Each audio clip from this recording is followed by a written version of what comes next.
छात्रों नमस्कार। आज हम आधुनिक काव्य द्वितीय पत्र के अंतर्गत कामायनी महाकाव्य के द्वितीय सर्ग यानी श्रद्धा सर्ग की पंक्तियों की व्याख्या देखेंगे। आपने पहले देखा कि किस तरह से मनु के एकांत को तोड़ती हुई एक स्त्री वहाँ पहुँची है, गंधर्व देश की कन्या, और वह मनु से उसका संवाद हो रहा है। मनु चौंक पड़ते हैं उसे देखकर कि इस निर्जन में अचानक, जहाँ उन्होंने किसी और के होने की सारी संभावनाएं समाप्त मान ली थीं, अचानक इस स्त्री का आना उनके जीवन में जैसे वसंत का प्रवेश है। आगे प्रसाद जी की पंक्तियों को पढ़ते हैं। सुना यह मनु ने मधु गुंजार, मधुकरी कासा जब सानंद, किए मुख नीचा कमल समान, प्रथम कवि का ज्यों सुंदर छंद। मधु गुंजार मधुर स्वर, मधुकरी भ्रमरी भौरी, प्रथम कवि का यानी आदि कवि वाल्मीकि, प्रथम कवि, हम उन्हें लोक कवि पहला कवि मानते हैं। मनु ध्यान मग्न और चिंतित मुद्रा में हिमालय की ऊंची चोटियों के पास किसी गुफा के सामने बैठे हैं। तभी उन्हें श्रद्धा का यह मधुर स्वर सुनाई पड़ा। कौन तुम संस्कृत जल निधि तीर, तरंगों से फेंकी मणि एक। तो उन्हें लगा जैसे कोई मधुकरी मधुर, कोई भ्रमरी, भ्रमर गुंजार आपने सुना, भंवरों का गुंजार, कोई भंवरी मधुर गुंजार कर रही हो। इतना सुंदर मीठा स्वर है श्रद्धा का। उस समय मनु की स्थिति ऐसी हो गई थी। सुना यह मनु ने मधु गुंजार, मधुकरी कासा जब सानंद, किए मुख नीचा कमल समान। ऐसी स्थिति हो गई थी मनु की में जैसे कोई सुंदर कमल भ्रमरी की मधुर गुंजार को सुनकर नीचा सिर किए आनंदित हो रहा हो। किए मुख नीचा कमल समान, प्रथम कवि के ज्यों, प्रथम कवि का ज्यों सुंदर छंद। ऐसा, अथवा श्रद्धा के उस मधुर स्वर से मनु को ऐसा आनंद मिल रहा था जैसे आदि कवि वाल्मीकि के उस प्रथम श्लोक से सुनने से मिलता है, जो उन्होंने क्रौंच वध के समय अनायास ही उच्चारित कर दिया था।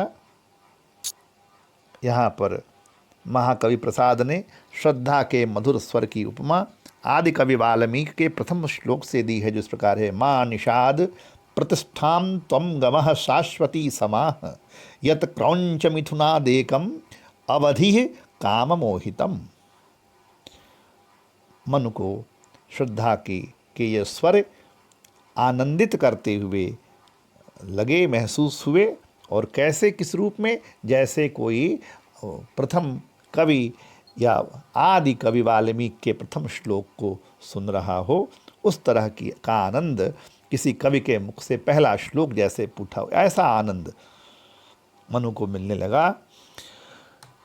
एक झिटका सा लगा सहर्ष, निरखने लगे लूटे से कौन, गा रहा यह सुंदर संगीत, कुतूहल रह न सका फिर मौन। एक झिटका, मनु का एकांत भंग हुआ श्रद्धा के आने से, झटका सा लगा, धक्का लगा, रोमांचित हो गए किसी स्त्री के स्वर को अचानक एकांत में सुन करके, और एक झटका सा लगा सहर्ष, प्रसन्न भी हुए और निरखने लगे, देखने लगे। लूटे से कौन, हतप्रभ, हक्के बक्के हो गए लूटे से, कि ऐसा कैसे हो सकता है कि उनके तो कई महीनों से अकेले में रहते रहते उनकी कल्पना में भी नहीं था कि कोई व्यक्ति उनके अलावा भी सृष्टि में जीवित बचा है इस प्रलय काल में, प्रलय के बाद। तो यह तो अद्भुत बात है। और गा रहा यह सुंदर संगीत, कुतूहल रह न सका फिर मौन। आश्चर्य के कारण वे जिज्ञासु हो उठे, चुप न रह सके, और उत्सुकतापूर्वक वो श्रद्धा को देखने लगे। तो श्रद्धा की ऐसी मिठास युक्त जो वचन है, वाणी है मधुर, उसको सुनकर पहले तो मनु हक्का बक्का, ठगे से रह गए। एक झिटका सा लगा सहर्ष, रोमांचित हो उठे, अत्यंत प्रसन्न होकर हतप्रभ से श्रद्धा की ओर देखने लगे। उन्हें इस बात का आश्चर्य था कि कौन गा रहा यह सुंदर संगीत, इस निर्जन क्षेत्र में ये कौन व्यक्ति है जो इतनी मधुर वाणी रूपी सुंदर संगीत से गीत सुना रहा है।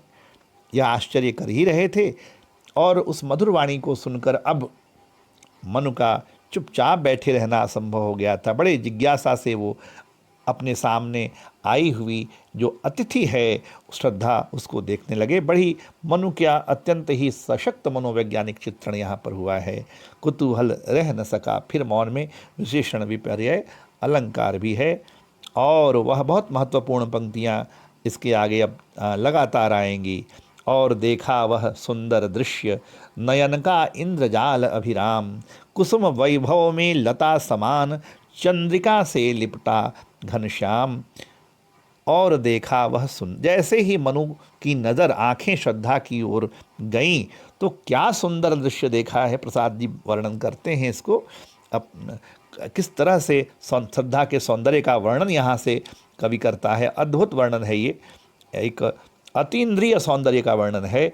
और देखा वह सुंदर दृश्य, जिज्ञासा के कारण जब मधुर स्वर रूपी संगीत बिखेरती हुई श्रद्धा की ओर मनु ने देखा तो उन्हें लगा जैसे वे कोई अत्यधिक सुंदर दृश्य देख रहे हों।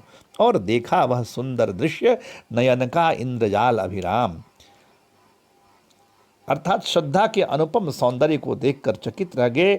उन्हें लगा कि श्रद्धा की आंखों में नयन का इंद्रजाल अभिराम, कोई आकर्षण है, कोई जादू है, इंद्रजाल है।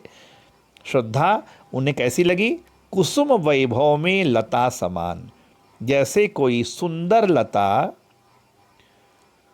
फूलों की साज सज्जा से लदी हुई हो। अथवा एक दूसरी उपमा देते हैं प्रसाद जी, कैसी लगी श्रद्धा का सौंदर्य कैसा है? उन्हें ऐसा प्रतीत हुआ जैसे कोई बादल चंद्रिका से लिपटा घनश्याम, कोई बादल चंद्रमा की शीतल चांदनी से लिपटा हुआ उनके सम्मुख साक्षात हो उठा हो। यह अतीन्द्रिय सौंदर्य है। कुसुम वैभव में लता समान, उपमा अलंकार। हृदय की अनुकृति बाह्य उदार, एक लंबी काया उन्मुक्त, मधुपवन क्रीडित ज्यों शिशुशाल, सुशोभित हो सौरभ संयुक्त। हृदय की श्रद्धा को मनु ने हृदय की अनुकृति कहा है। मनु श्रद्धा की मधुर वाणी को सुनकर उत्सुक होकर उसकी ओर देखने लगे तो उसके अनुपम सौंदर्य को देखकर उन्हें ऐसा लगा जैसे उसकी लंबी काया उसके हृदय का ही बाहरी ढांचा है। हृदय की अनुकृति बाह्य उदार, एक लंबी काया उन्मुक्त। हृदय ही हृदय है सिर से पांव तक। श्रद्धा क्या है? हृदय ही हृदय है। कहते हैं हृदय की अनुकृति बाह्य उदार। प्रसाद जी कहते हैं कि एक लंबी काया उसके हृदय का ही एक अनुकृति है, उसका पूरा शरीर, उसकी पूरी देह। आशय यह है कि श्रद्धा का हृदय जितना विशाल, उदार और महान था, उसी प्रकार उसकी बाहरी आकृति भी लावण्यमयी, लंबी और सुंदर थी। मधु पवन क्रीडित ज्यों शिशुशाल, सुशोभित हो सौरभ संयुक्त। श्रद्धा का अटखेलियाँ करता शरीर उन्हें ऐसा प्रतीत हो रहा था जैसे मधु पवन क्रीडित ज्यों शिशुशाल, बसंत ऋतु की मंद मंद वायु के झकोरे के साथ शाल का पौधा खेल रहा हो और सुगंधित होने के साथ सुशोभित हो रहा हो। इन पंक्तियों में हृदय की अनुकृति बाह्य उदार में कवि ने श्रद्धा के आंतरिक गुणों का प्रत्यारोपण उसके बाह्य शरीर में दर्शाया है। अर्थात वह जितनी कोमल, उदात्त और विशाल हृदया थी, उसका शरीर भी वैसा ही था। मसृण गांधार देश के नील रोम वाले मेषों के चर्म ढक रहे थे, उसका वपुकांत बन रहा था वह कोमल वर्म। मसृण मतलब कोमल।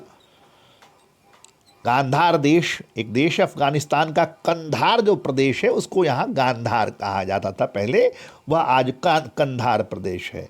मसृण गांधार देश के नील रोम वाले मेषों के चर्म।